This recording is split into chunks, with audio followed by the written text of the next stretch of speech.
right then, Jordan Gallagher, who we haven't said hello to for ages. Hello, Jordan. He was still Jordan. around. Hello. He's got about 4 Twitter accounts, because I looked at the other day, because I keep getting Jordan has followed you, and he's following me about 3 or 4 different Twitter accounts. Ooh, that's almost stalkerish, isn't it? I wouldn't... He's probably doing the same to you. I know, but if it's 4 more followers, I don't really mind. Okay, he said, "This is us." He said, "I loved it. It was a great twist, very easy to watch, and I didn't expect the twist at all. Looking forward to see how it develops." And another friend of the site and friend of the podcast, can you guess who it is? It's Mr. Mo Walker. He said, "This is us is the type of contemporary drama that we always crave. People on both sides of the pond can relate to the show because it's so human." Which is fair enough. I think there's something in there. That's a good comment. There isn't anything more human than new life and things like that. And I actually thought that the thing that intrigued me, that I didn't know intrigued me, but intrigued me in episode 2, is there is a closeness. We see in episode 1, there's a closeness between Kevin and his sister, and we don't see any interaction between them and Randall, of course, because... Well, I think that's because it would have spoiled the surprise. It would have spoiled the twist. But then in the next episode, you find out why that is. Right, okay. It's eminently watchable. It's not going to set the world alight, but it's full of nice people. And I met Mandy Moore, and she was lovely then, and she's lovely now. If you like Mandy Moore, she did a wonderful album of covers where she's got a great cover of... Sensi's working overtime. But no, I thought they were all good. I thought the cast was good. I thought the script was good. This is us. Tuesdays at 9 between now and over Christmas. Then, as we said, January it moves to 10 o'clock because 24 Hours in A&E gets put on a Tuesday because it was on a Wednesday, but then they're going to put No Offence on a Wednesday. I don't know who is scheduling. It'll be on 11:30 by the end of its run. Yeah, it's a shame because it's doing so well in the States and they've bought it. The worst thing they could do with it, I suppose, I'm not sure why they've done that. They've heavily promoted it. I have seen it on the side of a bus. Well, there you go. Yeah. The heaviest promotion one could expect. Have you told your friends about this podcast? Okay, here we go. No? It's just not my idea of a good time. Tell them now. That's what the people want to hear. This is the Custard TV Podcast. Good to the last drop. From thecustardtv.com. The next show I wanted to talk about is one called Midnight Sun, which will be coming to Sky Atlantic. I saw it on a torrent site, and it said... Boo! Boo! Illegal boo! Oh, I've just got to make quick phone calls to the authorities. It said the next big Scandi noir drama, and then I didn't get it or anything, and then I sort of searched around and saw whether it was even true, or whether it was just bravado, and I read that it was doing really well in its native land, and in Australia where it's being shown, and that we're getting it in the new year on Sky Atlantic. So I tweeted the people I know at Sky Atlantic, because I can do that. They didn't know when they were going to show it. Send a tweet? Yeah, I can send a tweet, Gary. I can use all my characters. Look at you. Yeah, and they didn't know, so I thought, you know what, I'll get this and just see what I make of it. And the opening scene was one of the best things I've ever seen ever. And I thought I'd seen most things in crime drama, and it just gripped me and interested me and made me laugh all at the same time. And I thought I would like to know what Matt and Gary think of this. And the only way I can get them to watch it is to say we'll talk about it on the podcast. I then watched the full hour, and I loved it up until the final 15 minutes, where things collapsed on me a little bit.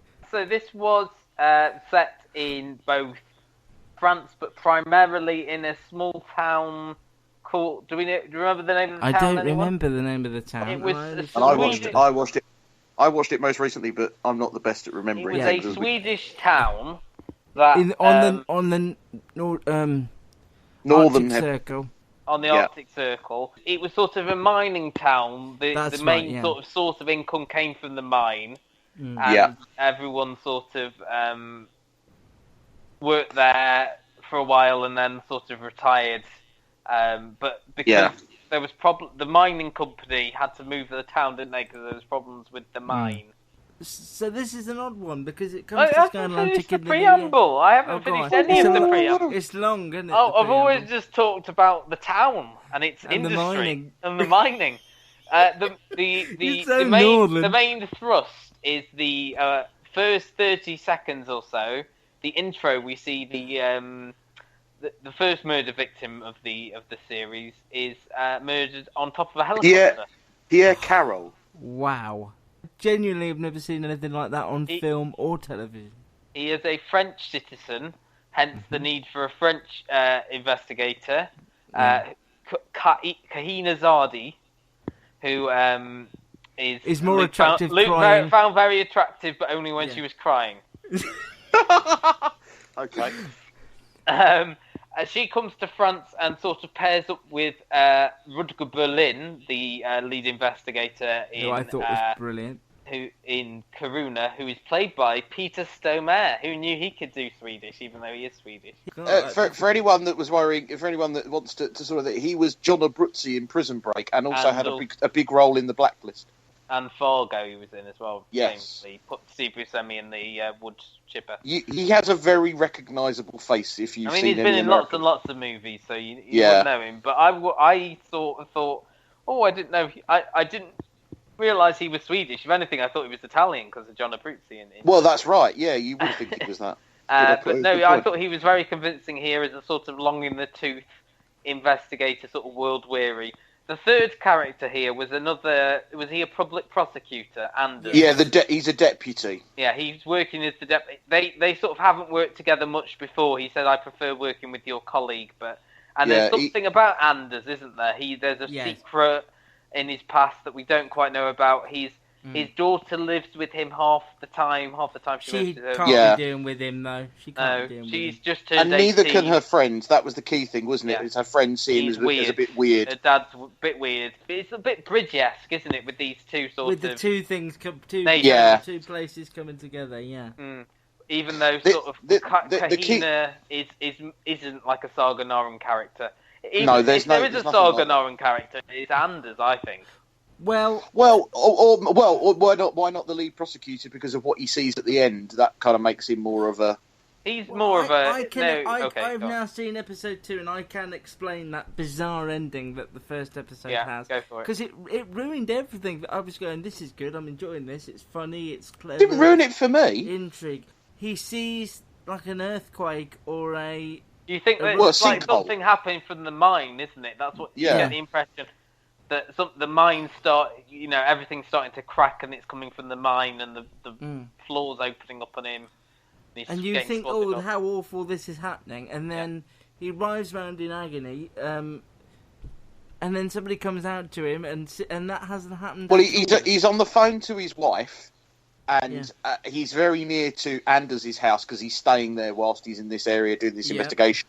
So Anders hears the scream. We're kind of all thinking, well, how come the house isn't shaking? Exactly. Because we don't realise it's part of his stroke. And Anders comes out and he dies. On the street floor, doesn't he? He passes away from the stroke. So all the things we thought had happened, as far as that big dramatic scene, hadn't happened. And I can explain why. I might wait till after the podcast. Tell us after the podcast. Don't give too much away. I really enjoyed this. I think I saw more of it. Obviously, I think the opening scene is what grabs you. But I think it's a good opening scene, isn't it? It's a great opening scene. What I really liked as well was the fact that, and we talked about this a bit before, didn't we, Luke, about the links to the film Insomnia. Winter. This is set in a part of Sweden which has. Is it 6 months of night and 6 months of day, or is it different? So basically, when the French woman arrives, it's daytime all the time, so she can't sleep. Called Midnight Sun. Yes. Indeed, that's where the name comes from. And I think that's great because if you've ever seen the film Insomnia, Al Pacino's character starts to see things because of sleep deprivation. He starts to go a little bit mad because of that. So I wonder whether that's going to feature a remake of a Scandinavian film. Of a Scandinavian film with the same name, obviously, in Scandinavian. Yeah. But I liked it. I liked the characters. The other thing we didn't mention is that the French detective, her estranged son, I think it is. Or brother. Yeah, I didn't know whether that was bad translation or whether I'd misread it or what was going on there. Because I went back at that point. What he says is, she asks him, how did you get the information? He says, mother, and then he quickly goes, well, granny. So implying that he now knows that I see. Who he thought was his mother is actually his grandmother, and that this woman he's standing in front of is actually... And that's why he says, it's not your brother. But I don't know how that storyline's going to progress, because she quickly takes up this job to go up to this place in Sweden, and when she comes back to her... The other thing that I didn't quite like was when she was confronted by him, she basically just went went out and tried to stab herself tried to put something into her hand, which suggested creepiness. You say she's not Saga Noren-esque, and she isn't on the spectrum of any sort, but she is a prolific self-harmer and somebody with severe low self-esteem, presumably from something that's occurred in her past, perhaps the birth of the boy we don't know. Now, absolutely. I know Matt agrees with me about the bonkers ending, but up until that point, were you invested or not? I thought I was more invested than I was in This Is Us, I think. I like, again, good characterisation of the three main leads, I think. Better characterisation than in Modus as well, which is very much... Yeah, I would agree with that. I found bits of this really funny as well, I want to say. Bits of it made me laugh. No, I don't know. Was it his wife coming to the police station? That was funny. Yeah. Just the way Anders walked in and went... And he was like, by the way, way, now. Yeah, I don't think I laughed. That was comedy awkwardness. That was again, quite good. I might watch it, but I only if there's not much. I've been really bad the last couple of weeks in watching anything. I feel like there is less grabbing you in general. I can't remember the last time you said I love this about anything. Possibly, obviously, The Missing, but nothing subsequent. Before that, it might have been Our Girl, but. Oh no, it wasn't Our Girl. Well, you watched it. I watched all of Our Girl. I watched all of Cold Feet. I watched all of National Treasure. Have you kept up with Humans, Gary? I haven't started Humans because it started when I was in hospital, so I've decided to kind of let that one go. Isn't that weird that none of us have been watching? It is weird. Yeah, I know. It is weird. I watched the first one. Two. I have to say, and we'll go on to it now. We finished Midnight Sun, yeah? Pretty much. Yeah, so, Gary, you would seek it out if it ended up on when it's on... I probably won't watch it illegally, because that's wrong. But I'll wait till it's on telly in the new year. And in case I've edited it out at any point, you can watch it if you're in Australia on SBS, and it's on Canal Plus, we believe, in its native I'm fairly sure when they announce Canal Plus, they don't go, Canal Plus.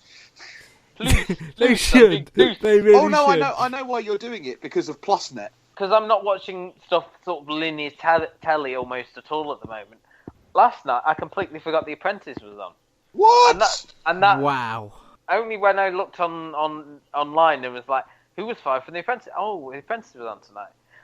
Matt's losing his position on the podcast. Do you want me to do the preamble? I've seen it now. It now.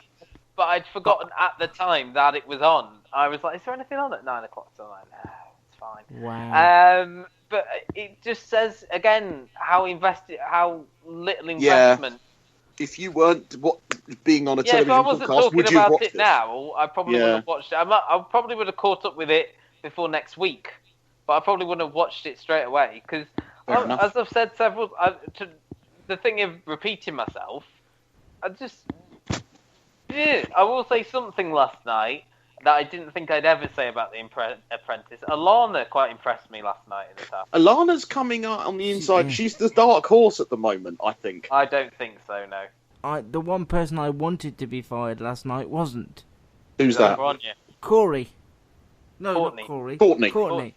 I got a name right that Luke got wrong. He's completely a wet lettuce. I hate him. Yeah, but I still think he's going to win. I don't know. Well, if he does, then because I think he's the perfect. I think he's the perfect Lord Sugar partnership. Pliable. We will find out next week what their businesses are. That's what it all hinges on. Even if it's someone who's been, and I think Alana's got a really good business plan because otherwise she would have been. Well, I must admit, I think the person who is, I think as well, the other person that must have a good business plan is Grania, because I think the whole incident of leaving the phone and missing 19 calls was firing It was quite amusing, the gin thing. Anytime they bring alcohol into it. The one thing I was thinking while watching this task was that I wish Nick Hewer was still there, because he would have been around, tasting all the gins. He certainly would have had a bit. Yeah, but I think the problem is that Claude is like Nick Light. He really is. Though I do love him in the interview, so I will love him next week because he does ask the difficult questions. So The interviews are normally my favourite.